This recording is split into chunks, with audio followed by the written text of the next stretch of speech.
Trossard has agreed to all the personal terms and all the conditions ahead of his imminent move to Arsenal Football Club.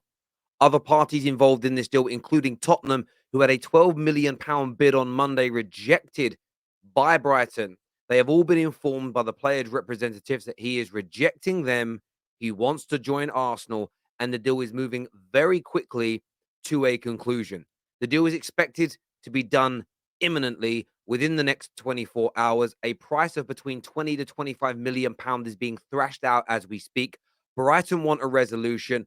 Arsenal are very, very confident on this deal, and the player has reiterated to them again and again, Arsenal Football Club is where he wants to be.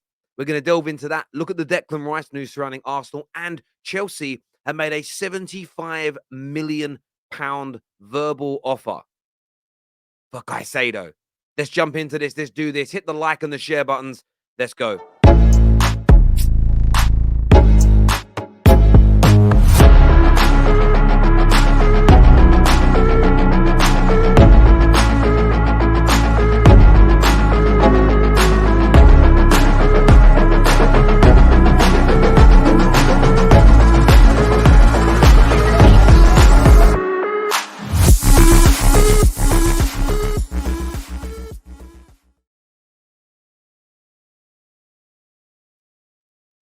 Leandro Trossard has accepted all conditions offered by Arsenal. All the other teams interested have been informed of his decision. Personal terms are 100% agreed. The clubs are expected to complete the agreement very, very soon, as revealed today. This is the latest from Fabrizio Romano, who had the exclusive on this deal earlier on today. And of course, as I explained earlier, I think this is a phenomenal piece of business. Arsenal fans need to drop this. I wouldn't call it nonsense, but this idea their project is only about buying young players. Partey wasn't young when you bought him. When you renew contracts of certain players like Xhaka, they're not young players. I wouldn't necessarily call Gabriel Jesus or Zinchenko young players, although they're not in their late 20s. I wouldn't call them young players. This is a very capable, Premier League proven individual who is desperate to go to a big club, somebody that wants to win major trophies. And a little omen in here. I believe that Ian Wright was what, 28, 29 when he joined Arsenal, had never won a major trophy.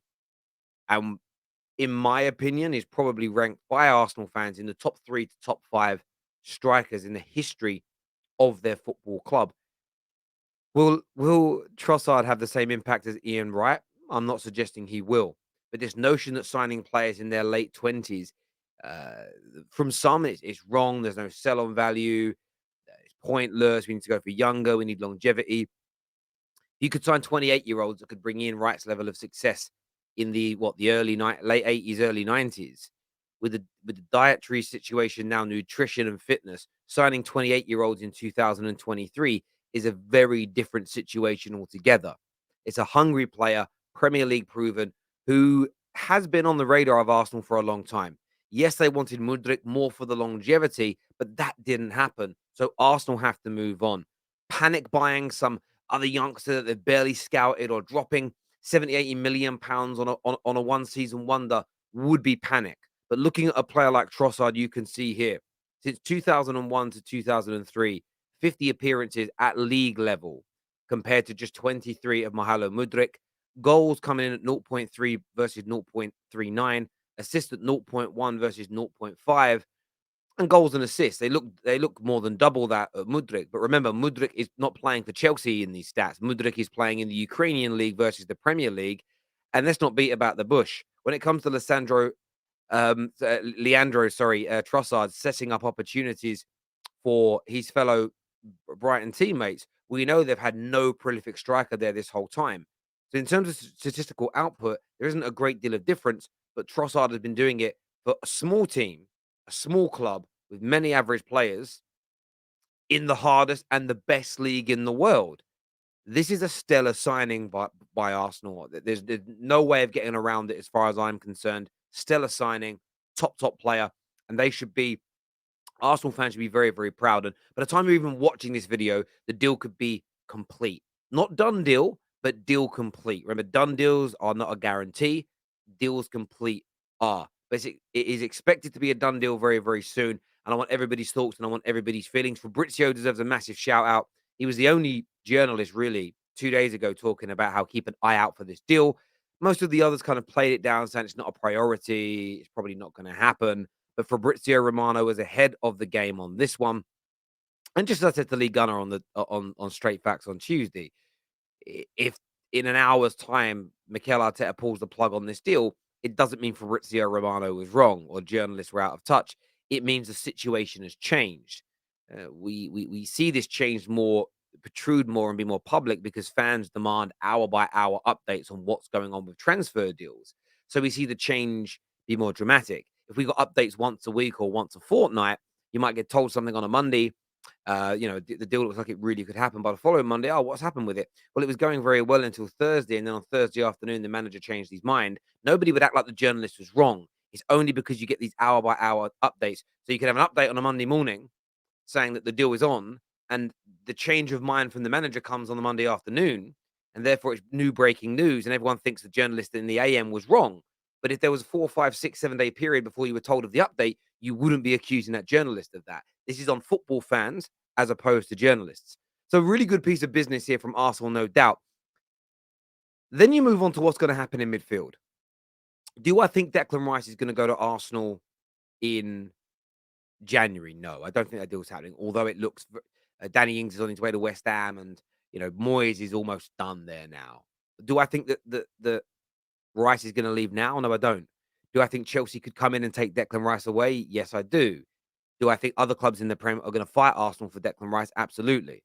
Arsenal will get into a bidding war when it comes to that player. They'll put multiple bids in. They'll try and sign him. They won't pay an astronomical fee above the valuation of the player. There's no doubt. But Arsenal are looking at him heavily. And I think if Arsenal win this Premier League, I do believe they stand the best chance of signing Declan Rice as opposed to Chelsea.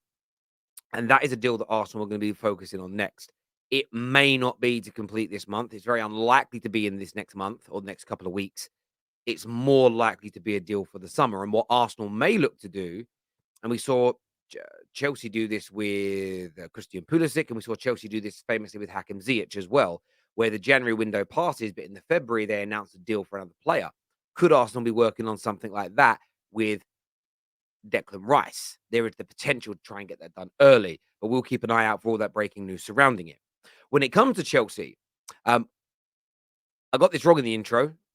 Brighton wants 75 million, but Chelsea have tested the waters with a 65 million pound bid for Caicedo. This has been reported on by Ben Jacobs and shared by the brilliant Simon Phillips.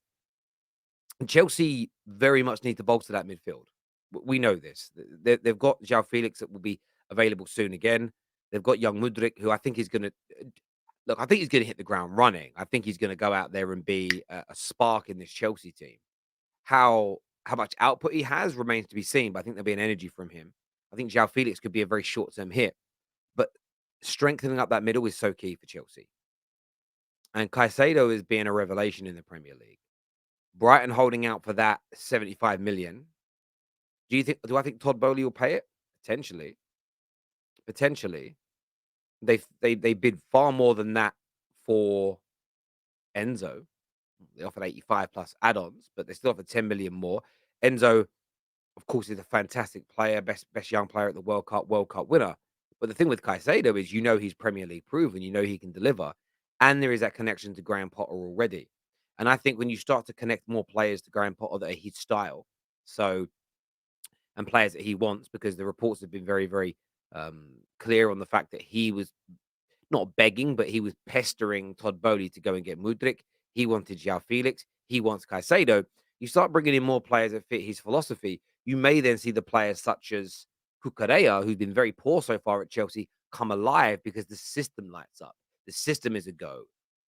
So Chelsea are an interesting one to watch at the moment because although nothing is, things aren't overly scintillating there right now. They're not playing the best football. They're sitting mid-table. They're out of the domestic cup competitions. Watch this space. There will be a team, and it may not be Chelsea, but there will be a team in the second half this season who goes on a great run that we start to talk about in terms of top four contendership again. Chelsea could be that team with Caicedo, João Felix, Badiashile, Mudryk, all coming in.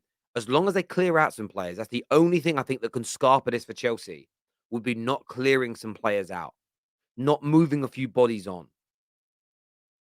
Not moving a few bodies on could be a little bit of a problem for them, sort of further down the line, as it were, in terms of dressing room behavior, in terms of people feeling ousted. I think Aubameyang's a prime example of a player that they just now Mudrik's there and João Felix, he's got to go. Maybe somebody from the midfield goes out, even if you're just loaning them out, just getting them out of that dressing room, allowing no toxicity to be created. I think is going to be absolutely key. But Caicedo to Chelsea is on. A bid has gone in, 10 million more to get him. Chelsea fans that are tuning in, how much you want your club to spend on him? I really want to know. Arsenal fans, of course, the update here on Trossard. I want your thoughts and I want your feelings on that deal. Pretty much over the line now. Pretty much over the line. It would take an absolute catastrophe, in my opinion, for that to fall apart. And then on to Declan Rice. Yes, a priority in the summer, but a player that you're going to start working on the charm offensive now. More quality players coming into this Arsenal and Mikel Arteta setup. I want your views, people. I want your opinions. Make sure like buttons are smashed now, right now, before you leave. Until next time, take care. Goodbye. God bless. We'll see you soon.